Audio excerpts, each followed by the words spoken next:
The late afternoon sun spilled through the tall windows of the Pinebrook Community Arts Center, painting long, lazy rectangles on the scuffed wooden floor of room 3.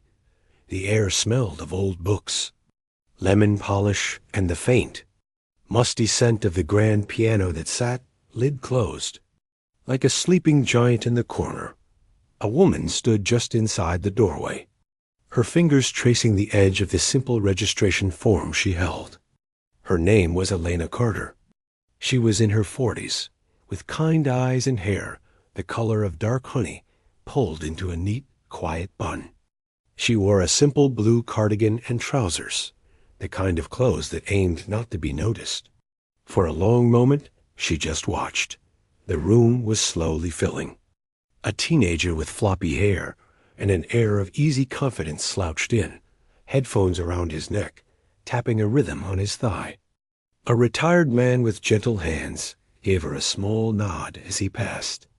A young woman, buzzing with energy, practically bounced to a seat, her gaze fixed on the piano with bright ambition.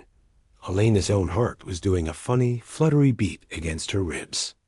It felt silly, this nervousness. She had played for tens of thousands of people in her past life, in grand concert halls where the air hummed with expectation. But this was different. This was terrifyingly simple.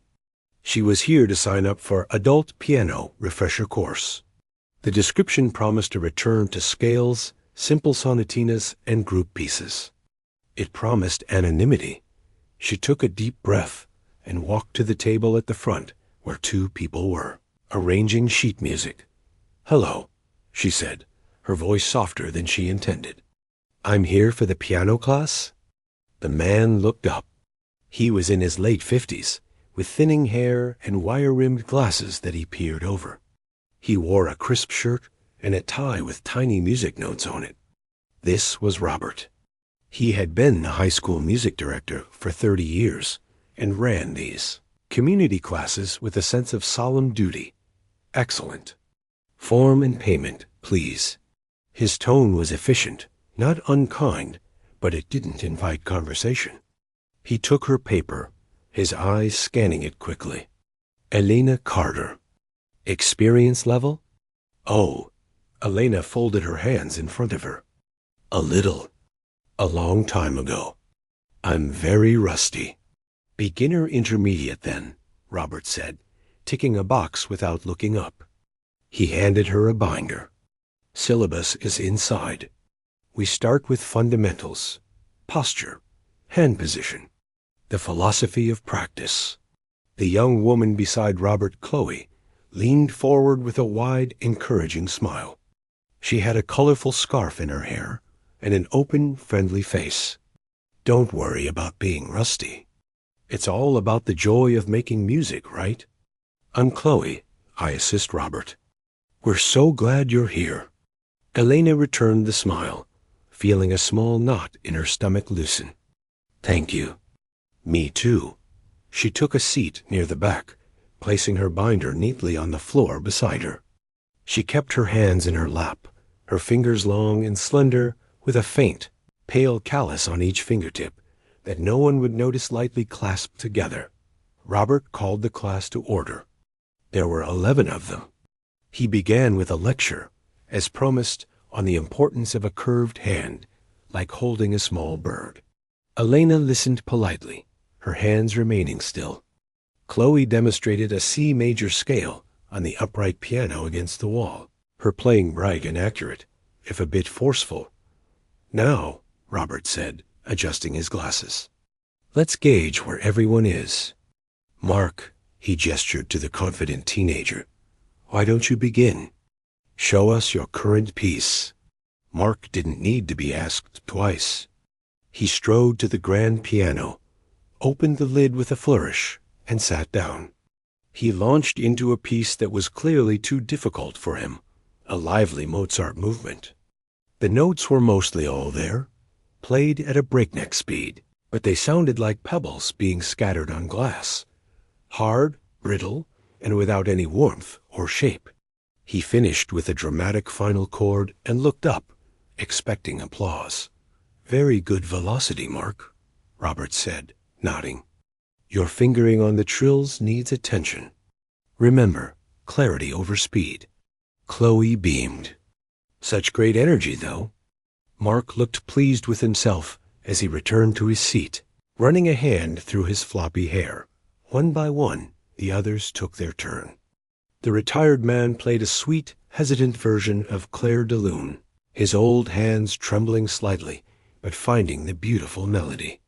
The energetic young woman played a pop song from memory, adding flashy extra notes.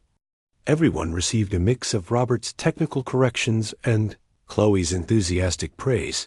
Then Robert's gaze landed on Elena. Miss Carter, your turn. Let's hear a simple scale. C major will do. All the soft, quiet air in the room seemed to rush towards Elena. She felt every pair of eyes on her. This was the moment she had both dreaded and secretly ached for. To touch the keys in a room with other people, without the crushing weight of a reputation. She stood up, her movements calm, and walked to the upright piano. She didn't open the lid. She simply sat on the bench, her back straight but not stiff. She looked at her hands in her lap for a second, and placed them on the keys, and something inside her shut down. The part of her that knew how to make the instrument sing, cry, and roar went into a deep, protective sleep. She consciously made her fingers feel clumsy. She played the C major scale. It was perfectly in time, and every note was correct. But she played it with a dead, flat tone. Her touch so light and timid, it was as if she was afraid the keys would burn her. She made her wrists stiff, the movement coming only from her fingers. The opposite of the fluid, whole-arm technique that was second nature to her. She finished and let her hands fall back into her lap. Looking up at Robert with a politely expectant expression, there was a brief silence. Well, Robert said, clearing his throat. That was correct. Your note recognition is adequate. But your touch, Miss Carter, it's far too tentative. The piano is not a ghost. You must depress the key with authority. Like this. He came over and played the scale himself, each note a firm, separate tap. See? Purposeful. Chloe jumped in, her voice kind. But great start. It's scary playing in front of people for the first time. You'll get more comfortable. Elena nodded, her face a mask of grateful humility. Yes, she murmured. Thank you. I'll work on that. As she returned to her seat, she overheard Mark whisper to the young woman next to him, not unkindly, just stating a fact he believed was obvious. Total beginner. Bless her. The class continued with a lesson on reading time signatures. Elena followed along, asking a simple question now and then to maintain the act. Inside, a storm of feelings swirled. There was shame, a bizarre embarrassment at playing so badly on purpose. But underneath that, there was a profound, strange relief. They saw her as just Elena, the quiet, middle-aged woman with a timid touch. They didn't look at her and see a former child prodigy, the brilliant student of a legendary maestro, the pianist who had once received a 10-minute standing ovation at Carnegie Hall. They didn't see the person whose world had shattered. Years ago, when the music had suddenly stopped meaning anything at all. When the class ended, people chatted as they packed up. Mark was talking loudly about the conservatory piece he was learning, something by Rachmaninoff. It's brutal, he said, with clear pride. All these massive chords and crazy jumps. Robert was giving him pointers. A formidable choice. We'll focus on the mechanics section by section. Chloe approached Elena with her bright smile. So, what did you think? Not too overwhelming? No, it was lovely, Elena said, her voice warm and genuine. It's just what I was looking for. A quiet way back in. Wonderful. Well, we're so happy to have you. Chloe patted her arm. Don't be nervous. We all start somewhere. Elena smiled, nodded, and slipped out into the hallway, then into the cool evening air. The walk home to her small, neat house took 15 minutes. She unlocked the door, went inside, and straight to the spare room she had converted into a studio. It was soundproofed, a peaceful cocoon. In the center sat her own piano, a beautiful, well-loved instrument. She didn't turn on the main light, just a small lamp. She sat down, opened the lid, and without any sheet music, let her hands find the keys. This time, there was no hesitation, no stiff wrists, no timid touch. The first chords that filled the silent room were from a Chopin nocturne, and they poured out like liquid moonlight, achingly beautiful, soft, and infinitely more complex than anything discussed in class that day. She played for herself, for the memory of why she once loved it, her eyes closed, her body swaying gently with the phrase she was creating. In the quiet house, with no one to hear her, Elena Vance played. And in the Community Arts Center, the teachers, Robert and Chloe, tidying up room 3, only remembered the modest woman with the afraid of the keys touch. They had already, kindly and condescendingly, filed her away in their minds. Just another beginner, someone they would need to patiently guide. They had no idea who had just walked into their classroom. Not a clue at all. The weeks slid by, turning into months. The autumn leaves outside the Arts Center windows blazed with color, then fell, leaving skeletal branches against a gray sky. Inside room 3, the routine became familiar, a comfortable rhythm of scales, simple etudes, and Robert's precise instructions. Elena settled into her role. She was always the first to arrive, taking her same seat in the back. She listened with a quiet attentiveness that Robert appreciated, even if he found her progress frustratingly slow. She asked thoughtful, basic questions about theory that made Chloe light up with teacherly joy. But at the piano, she remained a puzzle. Her playing was technically correct, yet it never seemed to improve in the way they expected. She could play the notes of a Clementi sonatina, but it sounded polite and empty, like a beautifully set table with no food. Her touch, despite all of Robert's drills on keyboard authority, stayed resolutely light, almost distant. "It's like she's playing behind a pane of glass," Robert muttered to Chloe one evening after class as they wiped down the piano keys. "There's no connection, no heart." "Oh, I don't know," Chloe said, always the optimist. "I think she's just deeply shy. The music is in there somewhere. She just needs to trust us enough to let it out." They had, without ever discussing it, developed a shared mission to draw Elena out. They saw her not as a person with a past, but as a project, a timid soul who needed their expert encouragement to blossom. They were kind always, but their kindness was laced with a certainty that they knew what was best for her. Mark, the confident teenager, was their contrast, their success story. He was working on a showpiece for his conservatory audition, Rachmaninoff's Prelude in C-sharp minor. He attacked it with athletic vigor, pounding out the famous doom-laden chords with brute force. He practiced the fast, scampering middle section over and over, his fingers a furious blur, focusing only on hitting every note at a terrifying speed. "The power is good, Mark," Robert would say, nodding. "Now, think of the dynamics. The dark mood. It's not just loud, it's ominous." But Mark only heard the praise for the power. He'd nod, then play it even louder. The midterm gathering was not a formal recital. Robert called it a shared practice session. It was meant to be low pressure, a chance to play something you were working on in front of a friendly audience. The class arranged chairs in a semicircle. The retired man brought cookies. The energetic young woman brought a herbal tea to share. It felt more like a book club than a performance. Elena sat with her hands folded in her lap, a small, polite smile on her face. She enjoyed these people. She enjoyed the ordinary chatter about fingerings and metronomes. It was a world away from the green rooms and critics she had known. Here she was invisible, and for now, that was a gift. One by one, people played. The retired man offered a gentle waltzing piece by Schubert, his old hands finding a tender sweetness.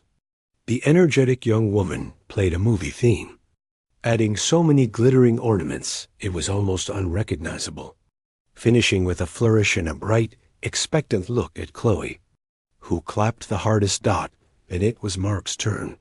He straightened his shoulders, a little smile playing on his lips. This was his moment to show everyone what a real pianist in training sounded like. He sat at the grand piano, took a dramatic breath, and launched into the Rachmaninoff.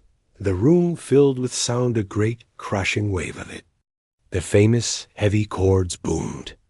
He raced through the technical passages, his fingers moving with impressive machine-like accuracy. He poured all his energy into volume and speed, his body swaying with the effort. The piece was there, all the notes in the right order, but it felt like a spectacular display of musical weightlifting.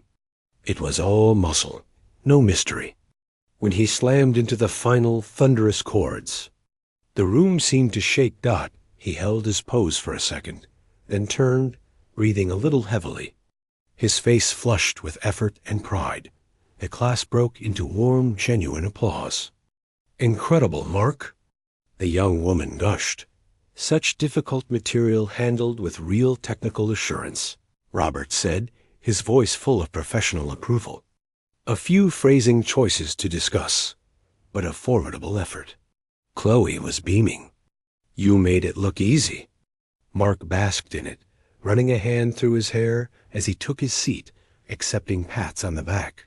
Robert, feeling the high of his star pupil's performance, looked around the room. His gaze, warm with the success of the evening, landed on Elena. She was clapping softly, her expression one of calm appreciation.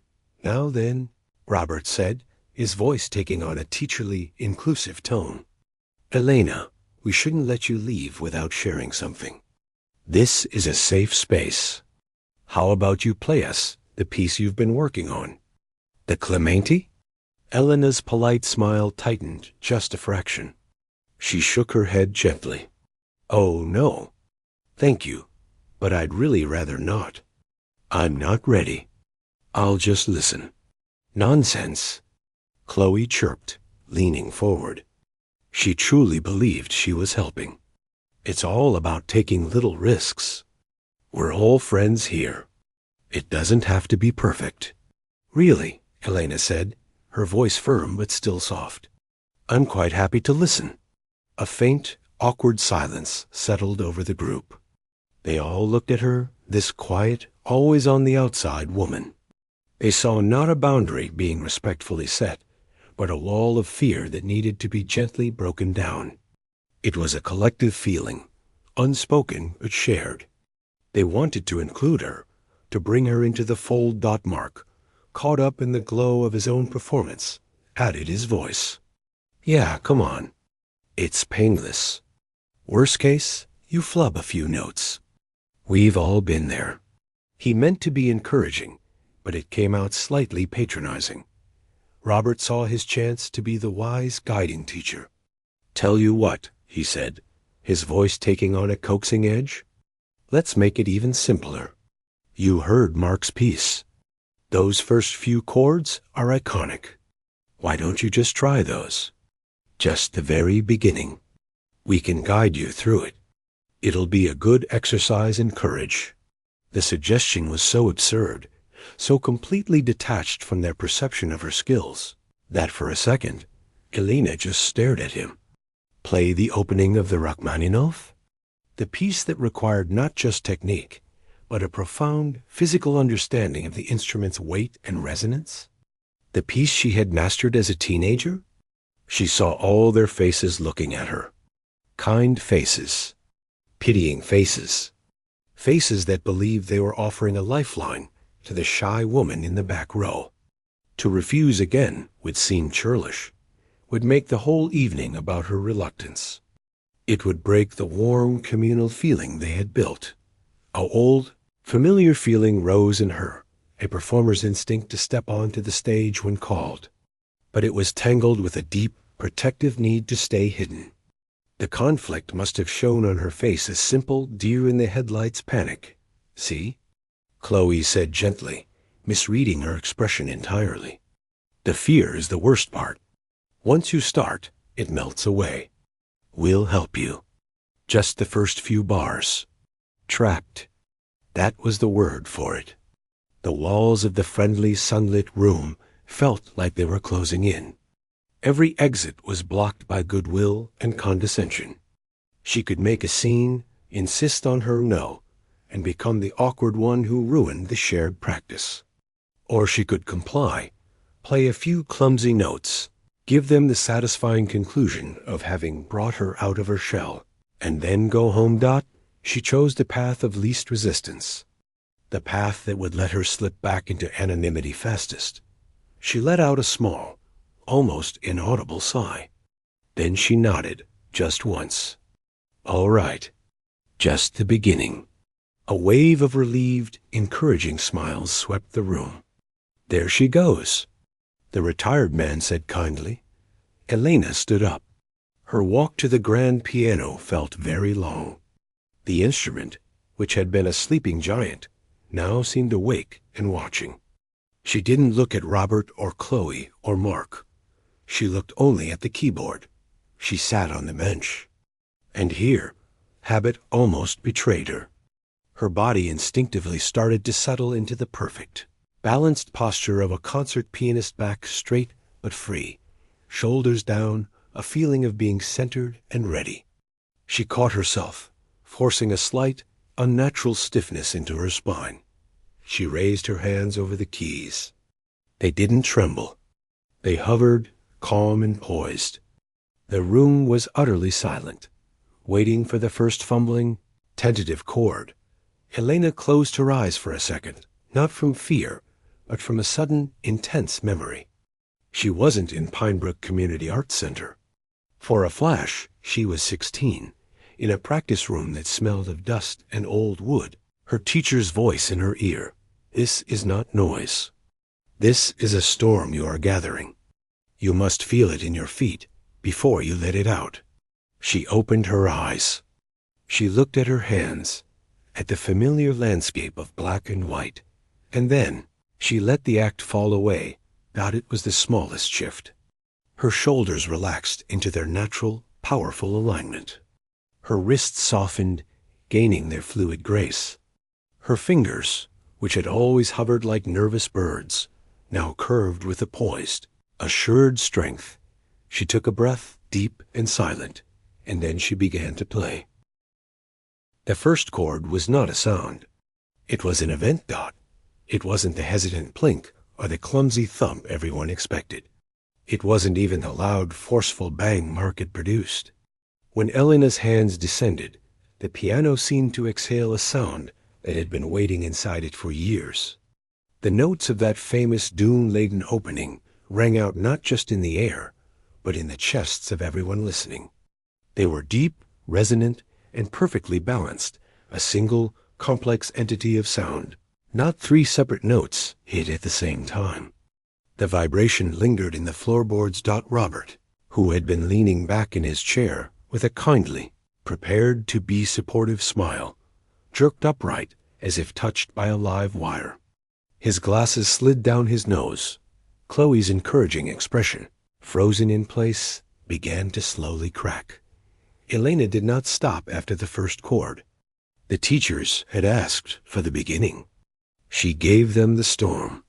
Her left hand rolled into the next low, rumbling figure, a tidal wave of bass notes that sounded less like a piano and more like distant thunder. And then her right hand entered, not with the frantic, scampering haste Mark had used, but with a terrifying, controlled fury. The high, fast notes were not a blur. They were a cascade, each one clear and sharp to shattering ice. Yet together they formed a torrent of pure musical rain. The polite, modest woman was gone. In her place was a figure of absolute, unshakable authority. Her posture was no longer stiff.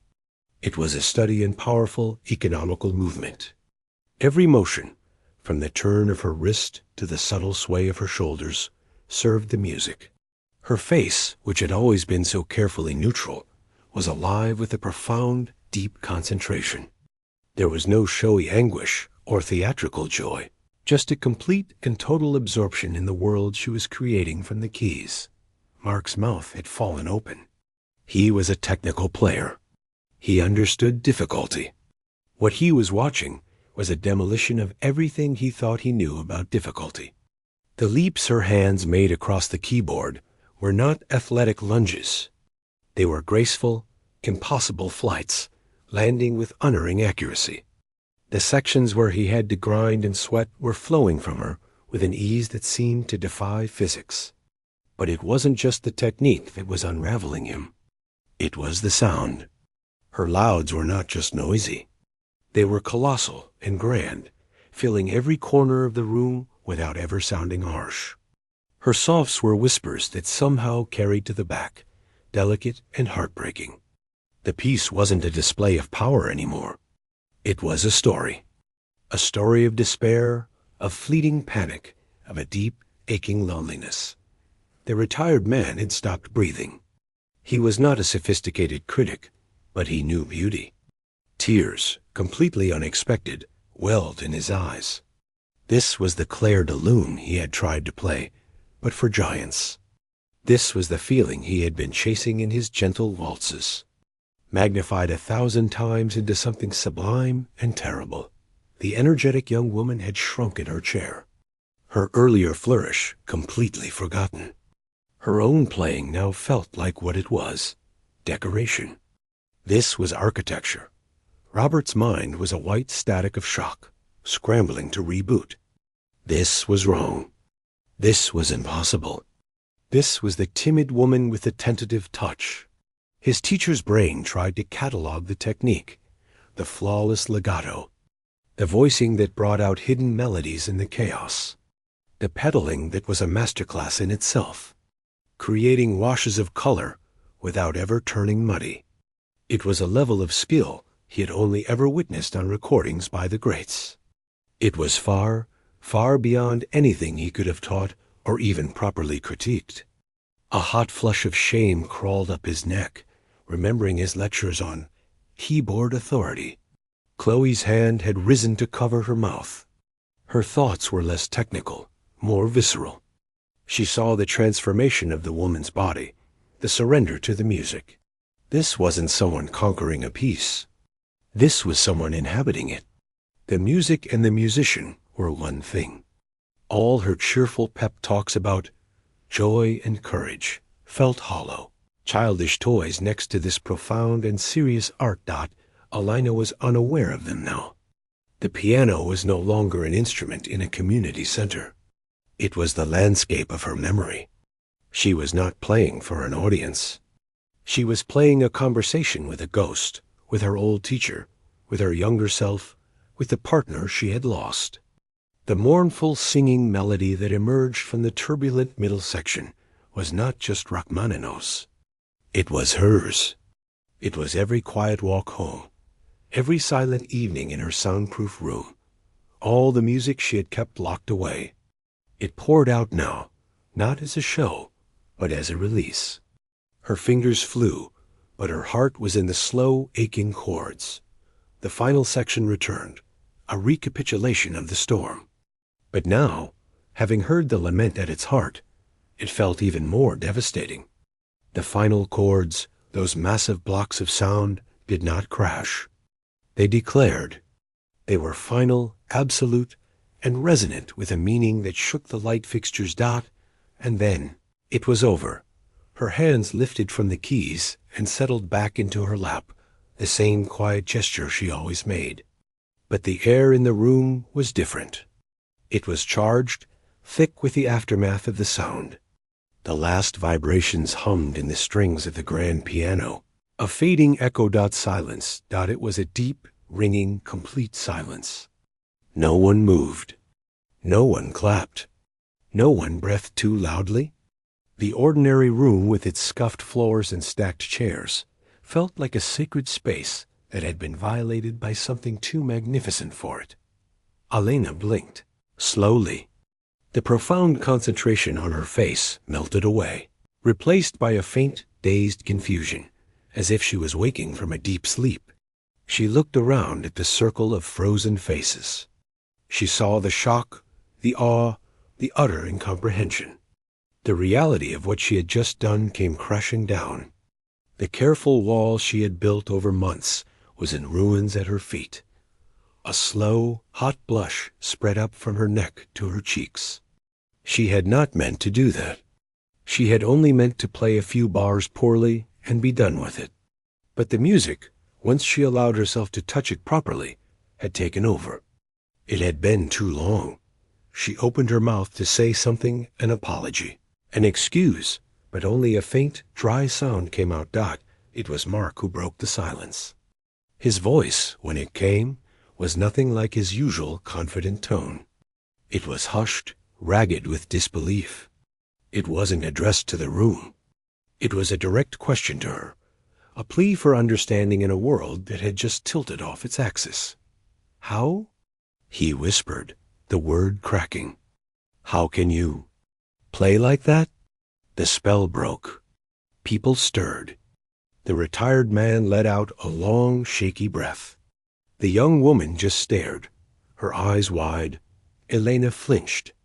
She retreated instantly, violently, back into the shell of Elena Carter. She shook her head, her eyes dropping to her lap. I just got lucky, she mumbled, the words sounding absurd even to her. I used to play a little. A long time ago? Asterisk lucky? Asterisk. The word burst from Robert. It wasn't angry. It was incredulous.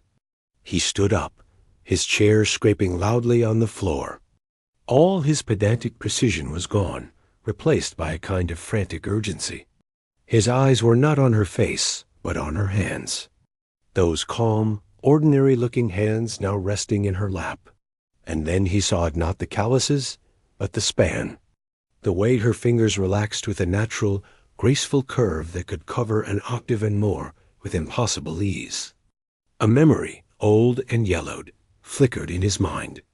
A newspaper clipping from his own college days, pinned to a dorm room wall. A review of a dazzling young pianist. A black and white photo of a girl with fierce, focused eyes.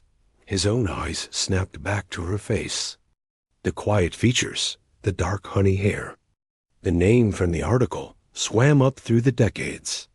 It didn't match the name on his class roster. But the woman before him, the sheer, impossible skill. He took a step towards her, his voice trembling, not with fear, but with the shock of recognition. Your hands. He stammered.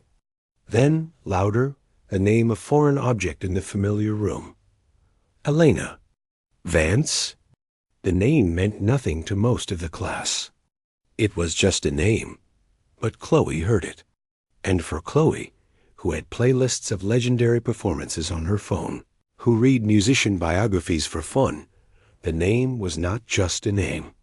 It was a chapter in music history that ended with a question mark. Her hand, still covering her mouth, dropped away. Her face went pale. Oh my God, she breathed, the sound barely audible. Her eyes locked on Elena's. The Elena Vance? You played with. You disappeared after. She couldn't finish the sentence. The tragedy that had ended the career of a rising star was a famous, sad story. They said you stopped playing altogether. All the eyes in the room were now on Elena, not on the modest student, but on the ghost that had just been summoned. The woman who had once been someone else entirely. Elena closed her eyes. There was no point hiding now. The secret was out, raw and exposed in the quiet, sunlit room. She gave the smallest, almost imperceptible nod. The modest woman was gone. The piano virtuoso had been found. The silence that followed was different from the one that followed the music. That had been a silence of awe, filled with the echo of something magnificent. This was a silence of shock, hollow and cold. It was the sound of a world rearranging itself, of everything they thought they knew about the quiet woman in the blue cardigan crumbling to dust. Elena kept her eyes closed for a long moment. She could feel the weight of their stares, like a physical pressure. When she opened them, she didn't look at Robert or Chloe. She looked at her hands, resting so still in her lap. They had betrayed her. Or perhaps they had finally told the truth. Her voice was a dry rustle. She cleared her throat, but it didn't help. I should go. She moved to stand up, a jerky, uncoordinated motion. It was nothing like the graceful flow she had possessed at the keyboard. No. The word came from two places at once. From Robert, a sharp, teacherly command out of pure habit. From Chloe, a soft, desperate plea. They both took a step forward, blocking her path in a way that felt less like a trap and more like a shared, stunned need for understanding. Please, Chloe said, her voice trembling. All her usual bright energy was gone, replaced by something raw. Please, just wait a moment. Elena sank back onto the piano bench, not because she agreed, but because her legs felt weak. She wrapped her arms around herself. A defensive gesture they had never seen from her. Mark was still staring, his earlier pride now a shriveled husk inside him. He wasn't thinking about conservatories anymore. He was thinking about the chasm that existed between what he did and what he had just witnessed. The retired man simply wiped a tear from his cheek, his gentle heart overwhelmed. The energetic young woman looked back and forth between Elena and her teachers, trying to fit the puzzle pieces together. Robert was the first to find words that weren't just a name or an exclamation. He took off his glasses and rubbed his eyes, as if trying to wipe away the mirage. When he put them back on, he looked at Elena not as a student, but as a relic from a museum that had somehow walked into his classroom. Elena Vance, he repeated, the name settling into the room. I saw you perform. A lifetime ago. In the city. You played the Tchaikovsky concerto. His voice was distant with memory. You were a meteor. The word hung in the air. A meteor. Brilliant, fast, and then gone. Chloe found her voice, her music history knowledge clicking into place. You and your duo partner. You were the top graduates. The recordings. They said you were the next great partnership. She hesitated. The next part of the story, a well-known tragedy in classical music circles. The accident. He passed away. And then you canceled everything. You just vanished. Elena gave a tiny, tight nod. She didn't offer details. The story was public record, a sad footnote for music fans. The private grief, the way the music had curdled inside her, turning from a language of emotion into one of pure, painful memory that was hers alone. The grand pianos on stage had felt like tombs. The applause had felt like noise. She had walked away, changed her name when she married a kind man who loved her for her quiet present, not her loud past, and had tried to build a life where music was a small, private room, not a vast, echoing hall. I stopped performing, she said. Her voice low but clearer now. I didn't stop playing. Not entirely. She glanced at the grand piano. I just play for me now. Robert's mind was racing, connecting the dots with a horrible, dawning clarity. Every interaction of the past months replayed in his head in a new, cruel light. Her rustiness, her timid touch, her thoughtful questions about basic theory, not ignorance, but a conscious simplification, a deliberate step backwards. He had corrected her posture. He had demonstrated scales for her. He had patronized her with his philosophy of practice. A wave of hot, shameful embarrassment washed over him, so intense it made his scalp prickle. He had been lecturing a master craftsman on how to hold a hammer. All this time, he said not to her, but to the universe, his voice thick with self-reproach. "We thought we were teaching you." A bitter, humorless smile touched Elena's lips for a second. "You were. In a way. You were teaching me how to be normal. How to be in a room with a piano and not be that person anymore." She gestured vaguely, encompassing the ghost of her former self. It was a nice feeling. To be a beginner again. To just be Elena Carter. Chloe shook her head, tears now glistening in her own eyes. "But we pushed you. We made you play? I thought I was being encouraging. I thought you were scared." She let out a shaky laugh. "You must have thought we were such fools." Elena looked at Chloe then, and her expression softened. The younger woman's distress was genuine. "No, not fools. Kind. You were kind. You just didn't know." "But we should have." Robert burst out, his professional pride in tatters. "The hands. The way you listened. A real teacher should have seen. Should have sensed something." He was angry, but the anger was directed squarely at himself. He felt like a man who had been given a priceless ancient violin and had used it to prop open a window. The rest of the class sat in a silent, awkward semicircle, spectators to this deeply personal unraveling. Mark finally stood up. He walked towards the piano, not to Elena, but to the instrument itself. He looked at the keys she had just commanded. "That piece," he said, his voice quiet. "I've been practicing it for 4 months. 6 hours a week. I thought I was getting good at it." He looked at Elena, his young face serious.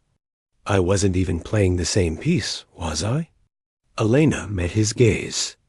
She saw not envy, but a hungry, desperate curiosity. It was a look she recognized from her own youth. "You were playing the notes," she said gently. "That's the first mountain. A big one. The next mountain is harder. It's not in the fingers. It's—" She searched for the words she had avoided for years. "It's in here." She touched her chest. "And in here." She touched her ear. "You have to forget how hard it is and just listen to what it's trying to say." He nodded slowly, absorbing this. His earlier arrogance was completely gone, burned away by a superior fire. He looked humbled, but not broken. Interested, the retired man spoke up, his voice gentle. "That was the most beautiful thing I've ever heard in my life," he said simply. "Thank you for letting us hear it." His plain, heartfelt words did what nothing else could. They punctured the tension in the room, not with drama, but with grace. Elena looked at him, and for the first time since she had finished playing, her shoulders relaxed a little. "Thank you for listening," she said, and she meant it. Chloe wiped her eyes. "What happens now?" she asked. It was the question on everyone's mind. "Will you? Will you come back to class?" Elena looked around the familiar room. It was the same scuffed floors, the same stacked chairs. But it was not the same place. She could never sit in the back again, pretending to struggle with Clementi. The disguise was gone. "I don't think I can," she said quietly. "This was my quiet place. And now—" "We've ruined it," Robert finished, his voice heavy with regret. "I am so very sorry, Miss Vance, truly, for everything." Elena stood up, this time with more steadiness. "You didn't ruin it," she said. She looked at Robert, then at Chloe. "You reminded me that it's hard to hide from who you are. Maybe that's not such a bad thing." She gathered her binder, the simple one with the syllabus she had never needed. She gave the room a small, final nod, a silent farewell to her brief life as a beginner. As she reached the door, Chloe called out one last time, "Elena?" She turned. Chloe's face was a mess of tears and a wobbly, earnest smile. "Thank you. For the lesson. The real one." Elena held her gaze for a moment, then nodded once more, and stepped out into the empty hallway. The sound of the door closing behind her was soft, but final. Back in room 3, no one moved for a long time. They just listened to the new silence, which was now full of a strange, sad, wonderful music they would never forget. Robert finally walked to the grand piano and gently closed the lid over the keys, like closing a book on a secret that was too big for his classroom. The news, as such things do in small communities, didn't so much explode as it seeped out. It moved through the arts center in quiet, stunned conversations, then into coffee shops and grocery store lines. The retired man told his wife, who told her book club. The energetic young woman posted a cryptic, awestruck message online about witnessing pure magic. Mark went home and, for the first time, listened to professional recordings of the Rachmaninoff Prelude, finally hearing what Elena had meant. He didn't practice that night. He just listened. In the quiet of her own home, Elena felt strangely weightless. The secret she had carried like a stone in her pocket was gone. There was a relief in it, a lightness, but also a vulnerability that made her skin feel too thin. She stayed away from the arts center. The thought of seeing the pity, the curiosity, or the embarrassment in Robert's eyes was too much. A week after the shared practice session, her doorbell rang. It was a gray, drizzly afternoon. Through the window, she saw Chloe standing on her front step, holding a small, damp paper bag. She wasn't bouncing with her usual energy. She looked nervous, twisting the bag in her hands. Elena considered not answering, but the younger woman's sincerity from that night came back to her. She opened the door. "Hi," Chloe said, her voice tentative. "I'm sorry to just show up. I asked the office for your address. I hope that's okay." "It's fine," Elena said, stepping back to let her in. "Would you like some tea?" They sat in Elena's tidy living room. Chloe's eyes darted around, taking in the simple, comfortable space. There were no concert posters, no framed awards. Just a few landscapes on the walls and a shelf of ordinary books. The door to the soundproofed studio was closed. "I brought you this," Chloe said, pushing the paper bag across the coffee table. "It's from that little bakery on Maple, a cinnamon bun. I noticed you never took the cookies at break." It was such a small, observant gesture, a peace offering that had nothing to do with music. Elena felt a lump form in her throat. "Thank you," she said, her voice thick. "How are you?" Chloe asked, her gaze direct and worried. Elena shrugged, stirring her tea. "Adjusting. I'd gotten used to being invisible." "I am so sorry," Chloe said, the words tumbling out. "We were so clueless. We treated you like a project. Robert is mortified. He hasn't stopped talking about it. He keeps replaying every lesson, kicking himself." "He shouldn't," Elena said. "You were both exactly what the class was supposed to be. Kind, encouraging teachers. I was the one who wasn't being honest. But we pushed you onto that stage," Chloe insisted. "We backed you into a corner." Elena was quiet for a moment. "You know," she said slowly, "for years I thought the music died with what happened. That it was buried, too. But that night, when I played, it wasn't dead. It was just asleep. And maybe it needed someone to wake it up, even in such a clumsy way." Chloe absorbed this. "Will you play again? For people, I mean?" Elena shook her head quickly. "No, not like that. The stage, the audiences. That life is over. That person is gone." She said it with a firmness that left no room for argument. Then she looked at the closed studio door. "But the playing, for myself, that might be different now. It feels less like hiding." Chloe nodded, respecting the boundary. "The class, it's not the same. Mark asked if we could analyze the structure of the Rachmaninoff instead of just hammering through it. The others, they just seem quieter, more thoughtful. Robert is teaching scales like they're the most important thing in the world, which I guess they are. She managed a small smile. We were wondering, would you ever consider coming to talk? Not to teach, just to talk. About music. About what it means when it's not for a performance. Elena was about to refuse, but she looked at Chloe's hopeful, earnest face, and she thought of the retired man's tears and of Mark's hungry, humbled eyes. These weren't fans. They were just people who had accidentally glimpsed a deeper well. Maybe she owed them a few words, not as Elena Vance, the virtuoso, but as Elena Carter, the woman who had sat in their back row. One time, Elena said. I'll come one time. The following Tuesday, the atmosphere in room 3 was charged with a nervous energy. Word had spread that she was coming. When Elena walked in, everyone was already seated. They didn't applaud. They just looked at her, a mix of awe and shyness. Robert stood stiffly by the piano. Miss Vance, he began formally, his voice tight. On behalf of the class and myself, I want to again express. Elena held up a hand, stopping him. Robert, please. It's Elena. And thank you, but no more apologies. We're all here because we love the piano, right? That hasn't changed. She took her old seat in the back, but it felt different. She wasn't hiding. She was just sitting.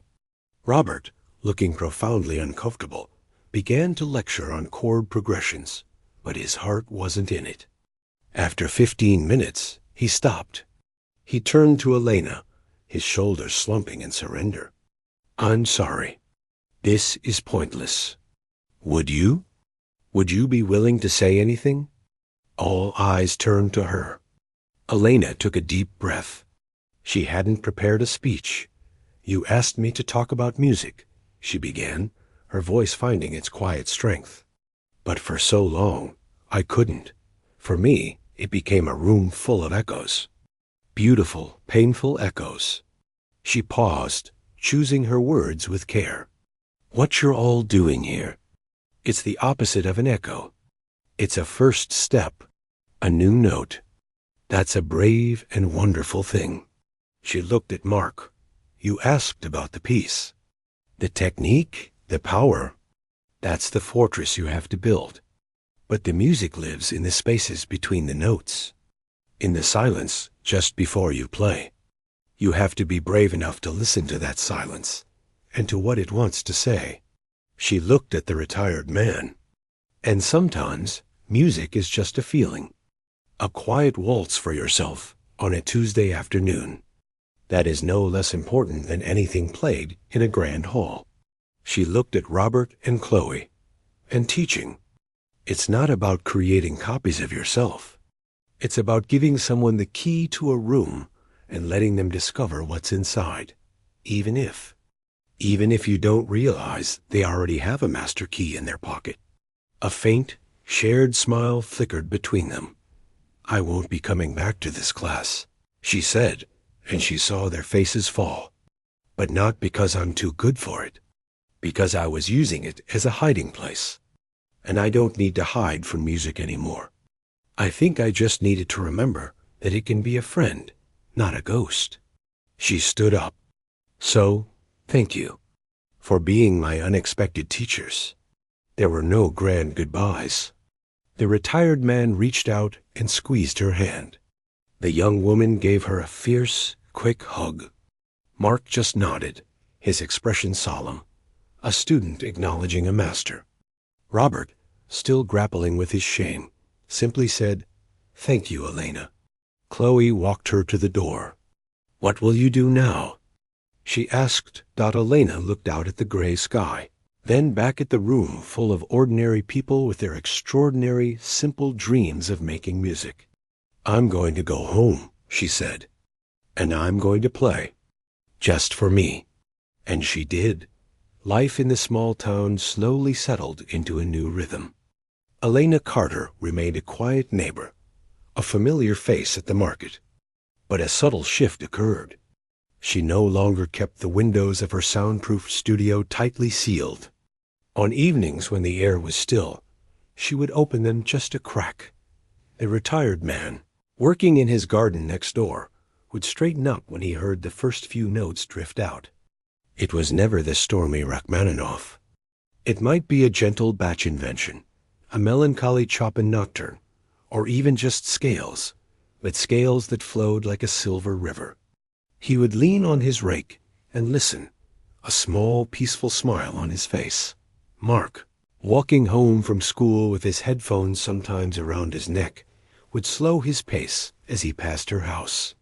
He heard the discipline in her practice, the repetition of a difficult phrase, until it was not just correct, but effortless. It taught him more about dedication than any lecture. One afternoon, Robert was walking home, taking a detour past her street. He heard the music of Beethoven's sonata, played with a clarity and emotion that stopped him in his tracks. He stood under a tree, hidden, and listened until the final note faded. The last of his professional embarrassment melted away, replaced by a pure, humble gratitude that he had, in his clumsy way, been in the same room with that. He walked home with a lighter step. Chloe would sometimes pause on her evening run, catching a fragment of a melody she recognized from a famous recording. She'd realize, with a thrill, that she was hearing it live, floating over a picket fence. It felt like a secret gift. Elena played. Not for reviews, not for a paycheck, not for the shadow of a lost partner, and not for an audience of strangers. She played for the love of the sound, for the way the notes could order the chaos inside a human heart. She played for herself, but in the openness. Her music became a quiet, shared gift for anyone who happened to be listening. And in that small town, on quiet streets, people would occasionally pause in their evening routines. They'd look towards the house with the slightly open studio window, and for a few minutes, they'd just stand and listen to the beautiful, haunting sound of someone no longer hiding, but finally, truly playing.